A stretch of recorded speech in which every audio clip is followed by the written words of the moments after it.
আলহামদুলিল্লাহ রব্বিল আলামিন আসসালাতু আসসালামু আলা রাসূলিহিল কারীম ওয়া আলা আলিহি ওয়া সাহবিহি আজমাইন।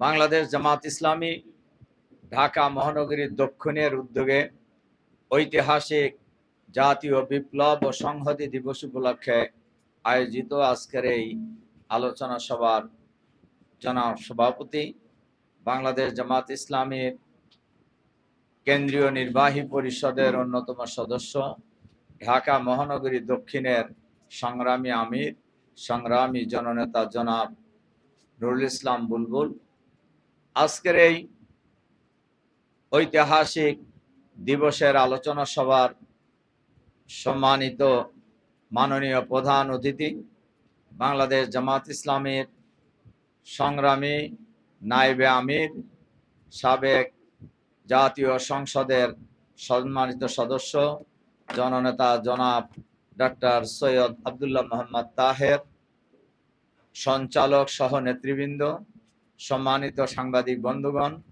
সম্মানিত সুধী মণ্ডলী, আসসালামু আলাইকুম ওয়া রাহমাতুল্লাহি ওয়া বারাকাতুহু। সম্মানিত সুধী মণ্ডলী, 7ই নভেম্বর একটি ঐতিহাসিক দিন। 1975 সালের 15ই আগস্ট যে ঘটনা সংঘটিত হয়েছিল, সেই ঘটনারই ধারাবাহিক সমাপ্তি হয় ছাত্র জনতার, সিপাহী জনতার ঐক্যবদ্ধ লড়াইয়ের মধ্য দিয়ে 7ই নভেম্বর, যেটাকে বাংলাদেশে জাতীয় বিপ্লব এবং সংহতি দিবস হিসেবে তখন থেকেই পালিত হয়ে আসছে। এর দ্বারা এটা বোঝা যায় যে বাংলাদেশের মানুষ যখন যেখানে যে ভূমিকা রাখার দরকার সেখানে কিন্তু সেই ভূমিকাই রেখেছে। মাঝখানে এই 15ই আগস্টের পর থেকে 7ই নভেম্বর পর্যন্ত অনেক ঘটনা ঘটছে, কিন্তু শেষমেশ এদেশের মানুষ কিন্তু সঠিক ভূমিকাটাই রেখেছে। এরপরে যারাই ক্ষমতায় এসেছে পর্যন্ত দেখবেন অতিরিক্ত জুলুম যখন করেছে, দুর্নীতি যখন করেছে, মানুষের উপর যখন অত্যাচার করেছে, মানুষ কিন্তু তখনই সিদ্ধান্ত নিয়েছে। তেমনি একটা বিপ্লব হয়ে গেছে, যেটাকে আমরা জুলাই বিপ্লব বলি। ফ্যাসিবাদের বিরুদ্ধে আমরা আন্দোলন করেছি, লড়াই করেছি, সংগ্রাম করেছি দীর্ঘদিন, কিন্তু ফ্যাসিবাদ মুক্ত হয় নাই। কিন্তু বাংলাদেশের ছাত্র সমাজ ঢাকা বিশ্ববিদ্যালয় থেকে যখন কোটা সংস্কারের দাবিতে আন্দোলন শুরু করেছে, সেই আন্দোলনে অতীতের আন্দোলন আর এবারের আন্দোলনের মধ্যে একটু পার্থক্য আছে। সব সময় আন্দোলনে রাজনৈতিক দল, রাজনৈতিক নেতা কর্মীরাই মেইন ভূমিকা পালন করেছে। আর জুলাই বিপ্লবে রাজনৈতিক দল এখানে আসলে কোনো মুখ্য ভূমিকা পালন করতে পারে নাই। একটা দলের মহাসচিব বলছেনই যে এটা ছাত্রদের আন্দোলনে, আন্দোলনের সাথে আমাদের কোনো সম্পর্ক নাই। এখন তো বেচারা এমন, আমার ধারণা কিছুটা বিপদই পড়ছে কথাটা কয়া। তো যাই হোক, যেটা সত্য কথা সেটাই উনি বলছেন আমার ধারণা। তা আমি যে কথা বলার জন্য কথাটা বলছি, এবারে জুলাই বিপ্লবেও এই দেশের সকল শ্রেণী পেশার মানুষই ঐক্যবদ্ধভাবে ফ্যাসিবাদের বিরুদ্ধে লড়াই সংগ্রাম করে ফ্যাসিবাদী সরকারকে পদত্যাগ করতে বাধ্য করেছে এবং উনি পদত্যাগ করে বিদেশে পালিয়ে গিয়েছেন। কিন্তু বাংলাদেশের মানুষ স্বস্তির নিঃশ্বাস ফেলেছিল 5ই আগস্টের পর। কিন্তু বর্তমানে আবার বাংলাদেশের রাজনীতিতে একটা কালো মেঘের ঘনাঘটা মানুষ লক্ষ্য করছে।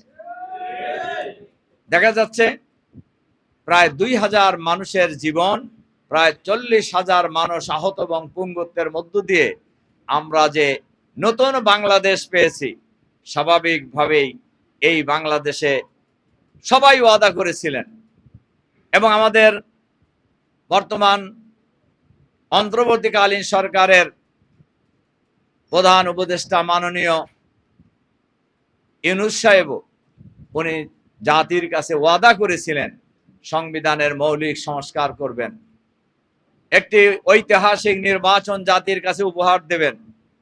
ইত্যাদি ইত্যাদি অনেক কথা উনি বলেছেন। এখন কিন্তু দেখা যাচ্ছে কিছু ঢিলাঢালা ভূমিকা পালন করতেছে, এটা জাতি প্রত্যাশা করে না। তার কারণ এই অন্তর্বর্তীকালীন সরকার কোনো দলীয় সরকার নয়। এই অন্তর্বর্তীকালীন সরকারকে কোনো দল ক্ষমতায় বসায় নাই। এই সরকার নিরপেক্ষ সরকার, আর এই দলকে ক্ষমতায় বসিয়েছেন এই দেশের জনগণ। সুতরাং সরকারকে নিরপেক্ষ ভূমিকা পালন করতে হবে। আমরা জানি সরকারের সাথে কিছু সংখ্যক লোক জড়িত আছেন, যারা কেউ কেউ উপদেষ্টাও আছেন, তারা সরকারকে মিসগাইড করার চেষ্টা করছেন। এই জুলাই সনদের আইনি ভিত্তি দেওয়ার জন্য যে গণভোটের দাবি উঠেছে, রাজনৈতিক দলগুলি থেকে উঠেছে, জনগণের পক্ষ থেকে উঠেছে, গোটা বাংলাদেশের মানুষের পক্ষ থেকে উঠেছে যে গণভোট দিতে হবে, সেই গণভোট নভেম্বরের মধ্যেই দিতে হবে এবং গণভোটের মধ্য দিয়ে আগামী জাতীয় সংসদ নির্বাচন হবে। এটাই হলো জনগণের এখন দাবি। অথচ এর দাবি তো করার কথা ছিল না, এ দাবি তো অটোমেটিক্যালি বাস্তবায়ন হওয়ার কথা ছিল।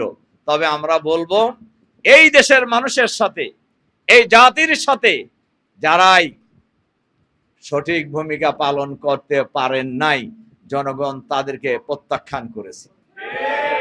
আমরা দেখেছি ডাকসু, রাকসু, চাকসু, জাকসুতে অনেকেই কিন্তু 5ই আগস্টের পর নিজেদেরকে দেশের মালিক মালিক ভাব মনে করতেছিলেন আর কি। তারা মনে করছিলেন যে ভোট তাদেরকে বাদ দেওয়ার, মানুষ কাকে দেবে। কিন্তু মানুষ কিন্তু সেই জায়গায় কি আর আছে? বাংলাদেশ কি সেই জায়গায় আছে? বাংলাদেশের মানুষের মধ্যে অনেক পরিবর্তন হয়েছে। মানুষ নতুন বাংলাদেশ গঠন করতে চায়। কাজেই চাঁদাবাজ মুক্ত, সন্ত্রাস মুক্ত, নৈরাজ্য মুক্ত, দুর্নীতি মুক্ত, দখলবাজ মুক্ত বাংলাদেশ মানুষ এখন প্রত্যাশা করছে। কাজেই যারা এই কাজের সাথে জড়িত তাদের বিরুদ্ধে দল, মত, জাতি, বর্ণ, ধর্ম নির্বিশেষে সবাইকে ঐক্যবদ্ধ হতে হবে। এর সাথে সাথে জুলাই সনদের আইনি ভিত্তির জন্য নভেম্বরের মধ্যেই গণভোট দিতে হবে, মধ্য ফেব্রুয়ারিতে জাতীয় সংসদ নির্বাচন দিতে হবে।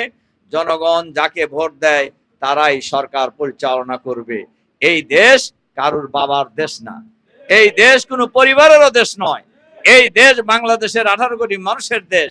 সুতরাং এই দেশ কিভাবে পরিচালিত হবে এটা নির্ধারণ করবে বাংলাদেশের মানুষ আগামী দিনে ইনশাআল্লাহ।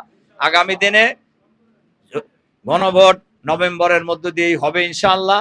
এরপরে আমরা জাতীয় সংসদ নির্বাচনে দেশের মানুষ ডাকসু রাকসুর মতোই নীরব ব্যালট বিপ্লবের মধ্য দিয়ে এদেশের সত্যবাদী ইসলামপন্থী লোকদেরকে বিজয়ী করবে ইনশাআল্লাহ।